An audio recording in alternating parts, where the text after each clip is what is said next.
Pelo sinal da Santa Cruz, livrai-nos Deus, nosso Senhor, dos nossos inimigos, em nome do Pai, do Filho e do Espírito Santo. Amém. Porque hoje a Igreja celebra a festa do evangelista e apóstolo São João, eu vou tomar para nossa reflexão, aqui no programa Sorrindo para a Vida, o Evangelho do dia. É João capítulo 20, do versículo 1 ao versículo 8. João 20, de 1 a 8. No primeiro dia da semana, bem de madrugada, quando ainda estava escuro, Maria Madalena foi ao túmulo e viu que a pedra tinha sido retirada do túmulo. Ela saiu correndo e foi se encontrar com Simão, Pedro, e com o outro discípulo, aquele que Jesus mais amava. Disse-lhes: tiraram o Senhor do túmulo e não sabemos onde o colocaram. Pedro e o outro discípulo saíram e foram ao túmulo. Os dois corriam juntos, e o outro discípulo correu mais depressa, chegando primeiro ao túmulo. Inclinando-se, viu as faixas de linho no chão, mas não entrou. Simão Pedro, que vinha seguindo, chegou também e entrou no túmulo. Ele observou as faixas de linho no chão e o pano que tinha coberto a cabeça de Jesus. Este pano não estava com as faixas, mas enrolado num lugar à parte. O outro discípulo, que tinha chegado primeiro ao túmulo, entrou também, viu e creu. É palavra da salvação. Glória a vós, Senhor. É interessante nós termos este trecho do Evangelho. A escolha que a Igreja fez para que nós pudéssemos, nesta semana, que é a semana da oitava do Natal, a escolha que a Igreja fez para termos como Evangelho esse trecho do Evangelho de São João, que narra esses acontecimentos relacionados com o mistério da ressurreição de Jesus. Da ressurreição. É muito interessante percebermos esse detalhe. Nós estamos na semana da oitava do Natal, ou seja, são 8 dias em que a Igreja nos convida a celebrar intensamente o mistério do nascimento de nosso Salvador, Jesus Cristo. E é claro, hoje temos João. Por quê? O evangelista São João, ele de uma forma assim muito sábia, começa o seu evangelho, que é o 4º evangelho, com aquele prólogo, né? Ou seja, aquela primeira palavra, pró-logo, logos, pró, ou seja, a primeira palavra, uma introdução de todo o seu evangelho. Tudo aquilo que João vai falar no decorrer do seu evangelho, ele sintetiza no prólogo. E lá no prólogo, ele fala do mistério da encarnação do Verbo. A palavra se fez carne, o Verbo se fez carne e habitou entre nós. É claro que João, ele escreve o seu evangelho em grego. E esse logos, essa palavra, é importante nós entendermos que na mentalidade da cultura grega, né, na mentalidade da cultura helenista grega, esse logos é a inteligência, essa inteligência criadora, essa inteligência harmônica de toda a criação. Os gregos, e a partir daí também nós temos toda a riqueza da filosofia grega, né? Falamos aí de Platão, de Aristóteles e tantos filósofos gregos. Os gregos, eles tinham presente que, olhando a criação, bem, essa criação ela tem uma ordem, essa criação ela tem uma harmonia. Mesmo tendo todo o movimento, né, um movimento também em relação à própria natureza, de criação, de morte, né, coisas que nascem, coisas que morrem, né, criaturas que nascem, criaturas que morrem, mas ela tem uma ordem. Portanto, ela tem uma inteligência presente nela. E que João, por sua fé no Filho de Deus, por sua fé em Jesus, ele tomou disso, ele tomou desse pensamento dos gregos para dizer, essa inteligência criadora, essa harmonia do universo, é o Filho de Deus. E esse verbo, esse logos, essa palavra inteligente de Deus, se fez carne, assumiu a nossa humanidade, que para a cultura grega seria um absurdo, porque Platão dizia, né, ou seja, dentre a sua reflexão filosófica, não Platão dizia que o corpo era o cárcere da alma, né? Então, a realidade material é uma realidade desprezível. O mais importante são as coisas espirituais. Mas, portanto, na mentalidade da cultura grega, né, pensar no Deus encarnado, isso é um absurdo. Mas essa é a fé dos apóstolos. Essa é a fé de João. Esta é a fé da igreja. Deus se fez carne. E com o mistério da encarnação do Filho de Deus, o Verbo que se fez carne e habitou entre nós, dá início à salvação da humanidade. Só que a salvação da humanidade, Cristo conquistou por meio de sua Páscoa de morte e ressurreição. E aí, minha gente, como é que a igreja celebra o Natal de Jesus? Como é que a igreja, o corpo místico de Cristo, celebra o mistério da encarnação do Filho de Deus? Com a Eucaristia. Com a Eucaristia. Ou seja, com o mistério pascal. O mistério da paixão, morte e ressurreição de Jesus, mistério sacramentalmente presente na Eucaristia. Porque existe uma relação estreita entre Natal e Páscoa. Né?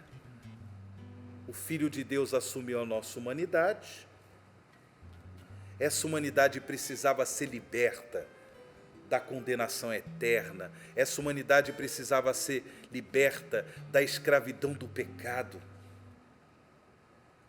E o Filho de Deus, o Logos, a palavra eterna do Pai, assumiu a nossa humanidade num gesto lindo de amor humilde.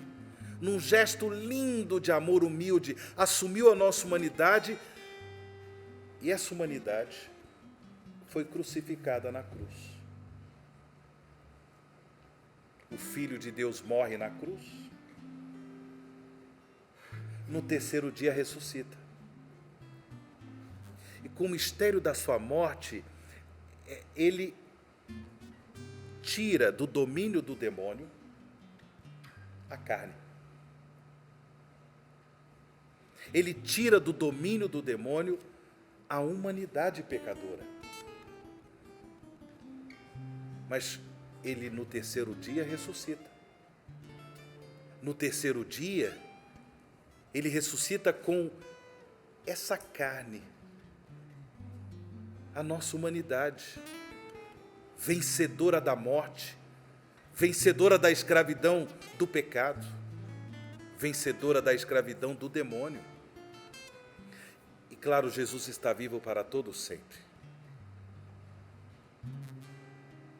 Nós estamos hoje, portanto, na festa de São João Evangelista, meditando um evangelho que diz respeito ao mistério da ressurreição do Senhor, porque nós fomos salvos por meio da Páscoa de Jesus, mas não podemos desconsiderar o mistério da encarnação do Verbo, o mistério da encarnação do Filho eterno de Deus.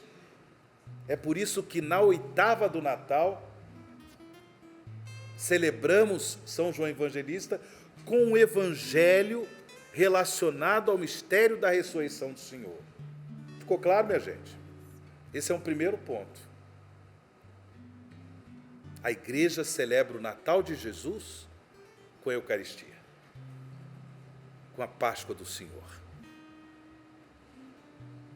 E aqui tem uma coisa linda, né? Ou seja, é a nossa humanidade que, portanto, tem valor para Deus. A nossa humanidade que tem valor para Deus, porque o Filho de Deus assumiu a nossa humanidade para conduzir a nossa humanidade à participação da vida de Deus. Ele se fez um de nós. Ele, em seu gesto de amor humilde, se tornou um de nós para nos tornar eternos. Entrou no tempo, entrou na história para nos tornar eternos. Nós não podemos perder a nossa eternidade em Deus.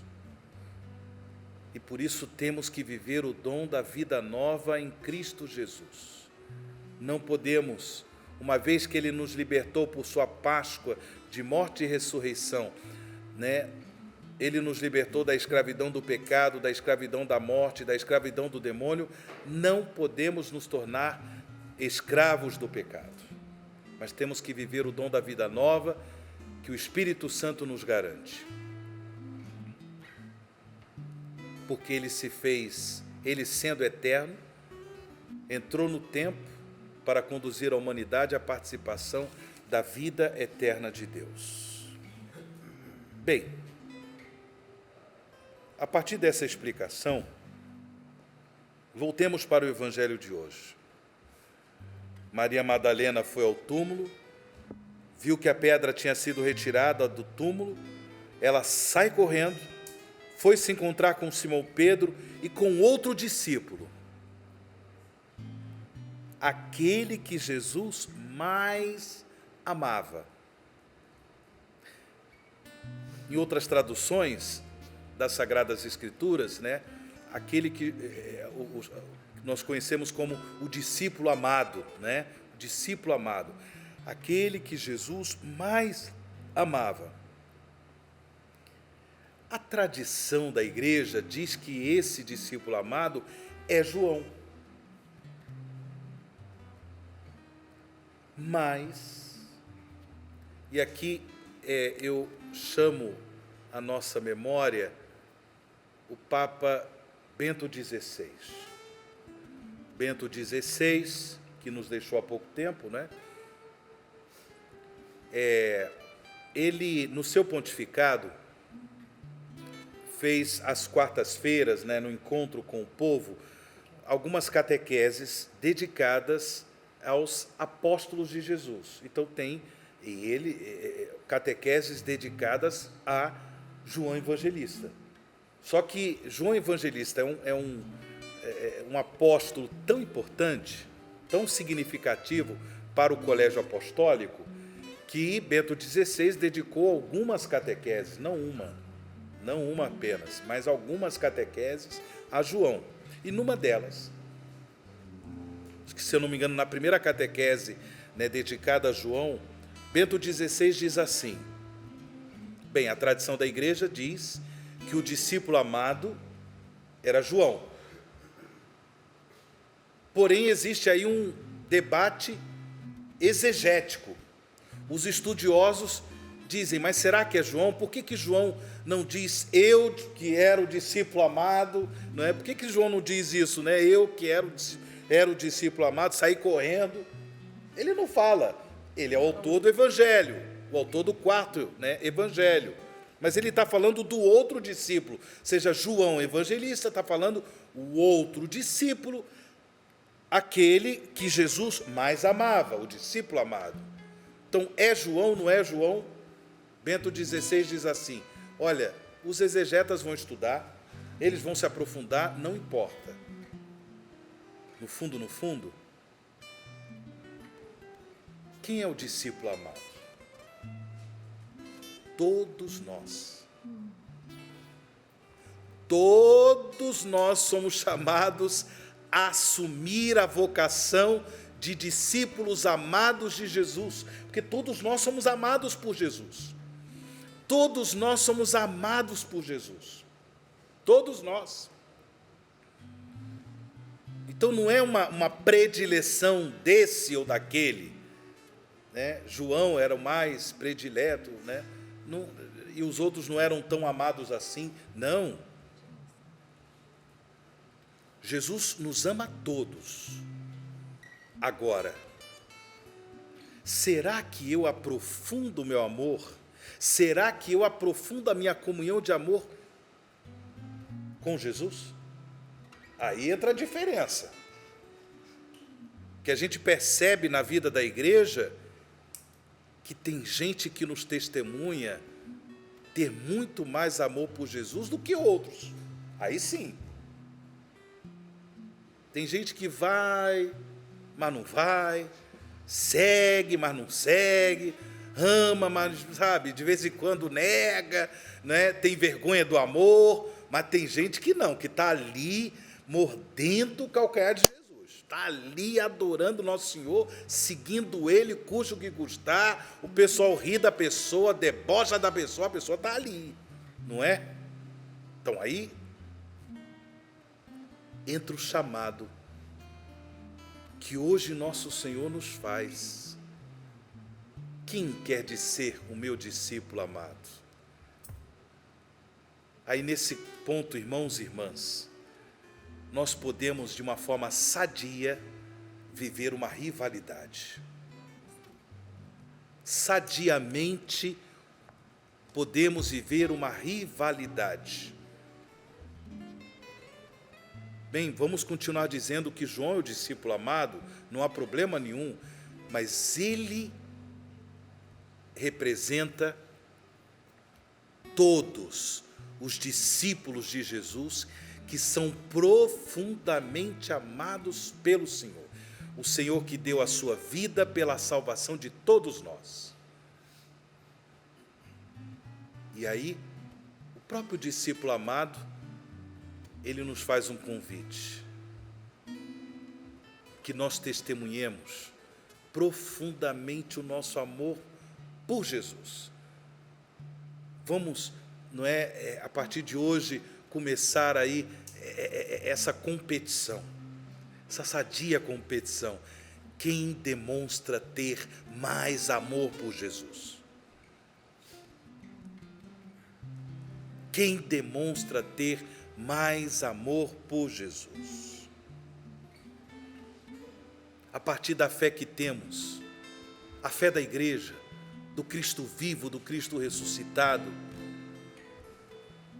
Ei, meu irmão, ei, minha irmã, você ama Jesus? Você demonstra amor por Jesus, concretamente, na sua vida, no seu dia a dia? Dentre tantos amores, dentre tantos amores, o amor por Jesus, ele tem o primeiro lugar na sua vida. É claro que esse movimento de amor do nosso coração por Jesus é graça, é dom do Espírito Santo. O apóstolo São Paulo vai dizer na carta aos Romanos, capítulo 5, versículo 5, o amor de Deus foi derramado em nossos corações pelo Espírito Santo que nos foi dado. Quem desperta em nós esse amor por Jesus é o Espírito Santo. Mas é uma chama que precisa ser alimentada no dia a dia. E ela cresce, ela se torna exuberante, na medida em que nós temos gestos concretos de amor por nosso Senhor. Agora, não nos esqueçamos que esses gestos concretos de amor por nosso Senhor, sem dúvida alguma, são gestos de amor onde eu vou à igreja, eu participo da Eucaristia, eu busco os sacramentos, leio, medito a palavra de Deus e tal. Procuro viver a palavra de Deus concretamente no meu dia a dia, mas é um amor que se demonstra também por Jesus através do amor aos irmãos. O cristianismo é a religião do Verbo encarnado. Esses dias estamos meditando o mistério da encarnação do Verbo, é a oitava do Natal. Esse amor por Jesus não pode ser espiritualizado, esse amor por Jesus não pode ser desencarnado. Tem cristãos querendo desencarnar o amor de Jesus. É um amor concreto, é um amor que se verifica aos irmãos e irmãs. Eu tive fome e me deste de comer, eu tive sede e me deste de beber, eu estava nu, eu estava preso, eu estava enfermo, me destes assistência. É Jesus quem nos ensina. Não podemos ficar espiritualizando esse amor. Eu fico na capela, horas de adoração, maravilha. Vamos adorar Jesus sacramentado, vamos buscar Jesus na Eucaristia, mas também vamos amar Jesus nos irmãos. Uma coisa não pode eliminar a outra, pelo contrário, uma coisa leva para a outra. Eu demonstro também o meu amor por Jesus através do amor aos irmãos, e um amor que às vezes me leva, à renúncia de mim mesmo, ao sacrifício de mim mesmo, quando, por exemplo, esse amor se demonstra em gestos concretos de perdão, em gestos concretos de reconciliação. Opa! Que desafio! Que desafio! Vamos assumir essa sadia disputa. Quem demonstra ter mais amor por Jesus? Eu quero ser o discípulo amado. E você? E você, meu irmão? E você, minha irmã? Quer ser o discípulo amado? Quer ser a discípula amada? Porém, vamos dar continuidade à nossa reflexão, tendo em vista a humildade testemunhada por João Evangelista. Porque se ele é o discípulo amado e autor do Evangelho, ele poderia colocar as coisas em primeiro lugar, colocando o seu nome. Eu que era o discípulo amado, não. O outro discípulo. E uma humildade desse outro discípulo, não é? Aquele que Jesus mais amava, que se verifica também no texto do Evangelho. Então, Maria Madalena saiu correndo, foi se encontrar com Simão Pedro e com outro discípulo, aquele que Jesus mais amava, disse-lhes: tiraram o Senhor do túmulo e não sabemos onde o colocaram. Pedro e o outro discípulo saíram e foram ao túmulo. A tradição diz que é João, mas aqui ele está dizendo Pedro e o outro discípulo saíram e foram ao túmulo.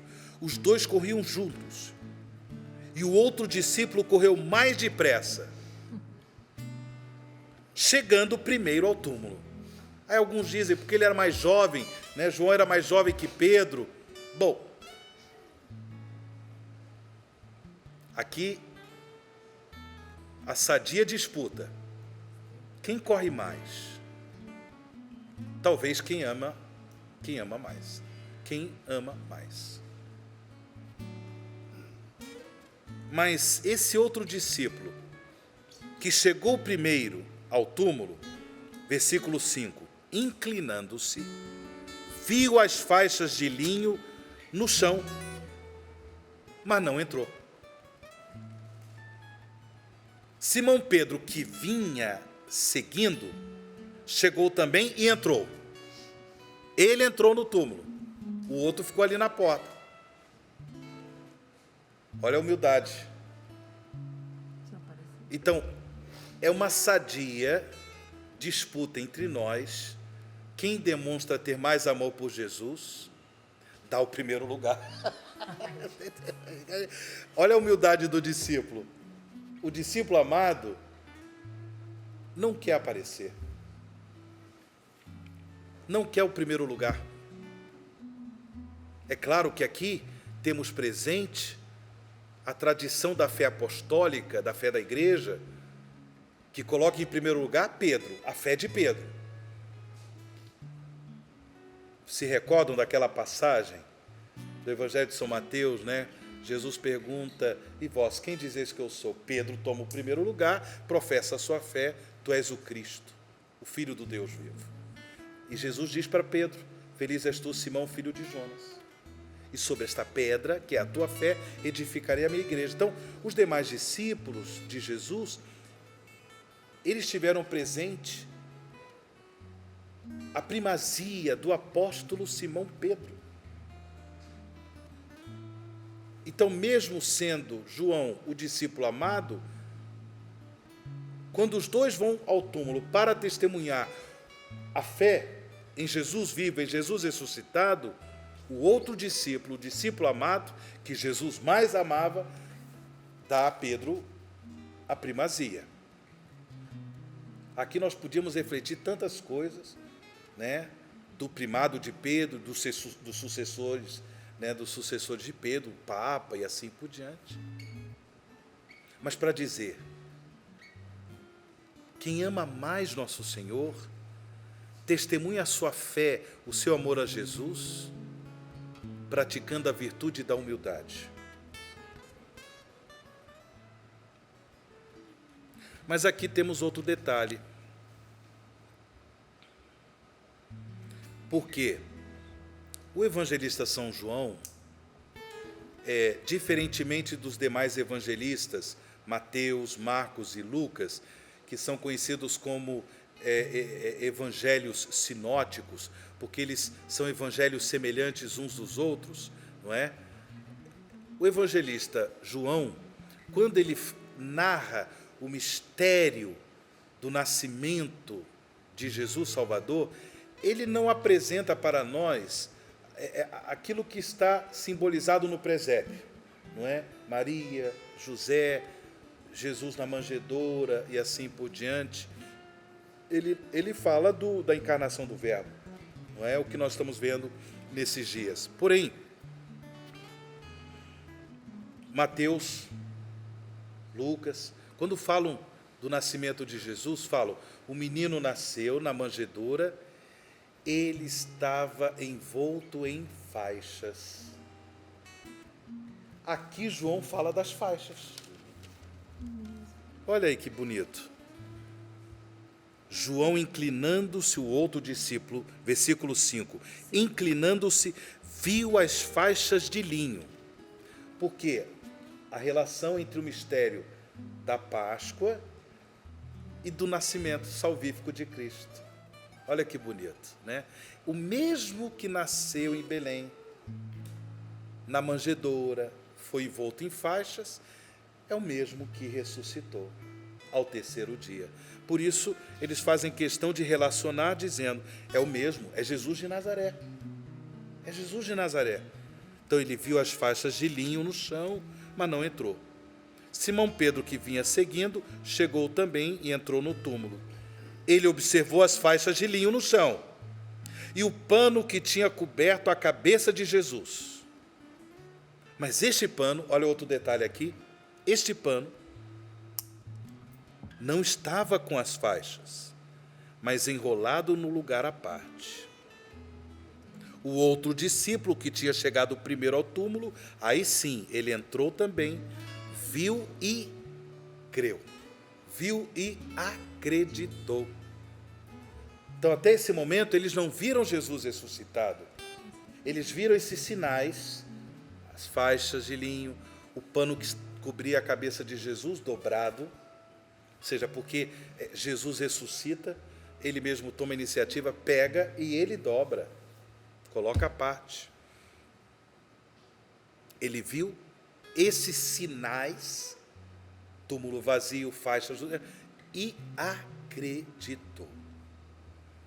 Meus irmãos e irmãs, a graça que eu estou pedindo a nosso Senhor nesse tempo do Natal é que nós possamos ter uma fé mais robusta em Jesus vivo, em Jesus ressuscitado. A igreja celebra o Natal do Senhor, a igreja celebra o Natal de Jesus, celebrando a Eucaristia, o mistério pascal de Cristo. É a fé no Senhor vivo, no Senhor ressuscitado. E que nós possamos, por essa fé robustecida no Cristo, no mistério de Cristo, Filho de Deus, que possamos ser também, como João Evangelista, testemunhas do Senhor, testemunhas do ressuscitado. E de que forma vamos testemunhar? Demonstrando mais amor por Jesus. Como o discípulo que Jesus mais amava, o discípulo amado. Essa graça que eu te peço, Jesus, neste dia em que estamos celebrando o mistério do teu Natal, a graça, Senhor, de crermos ainda mais.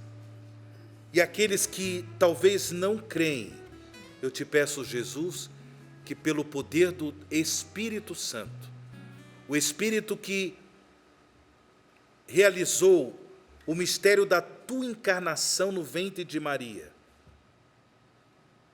o Espírito que te animava, Jesus, na tua vida pública, na pregação da Boa Nova do Reino, o Espírito que te animava, Jesus, através dos milagres, dos sinais, das curas, dos prodígios, dos exorcismos, das libertações, o Espírito que te animou, Jesus, no teu amor por toda a humanidade, a ponto de te dar coragem para te entregar na cruz, para a nossa salvação.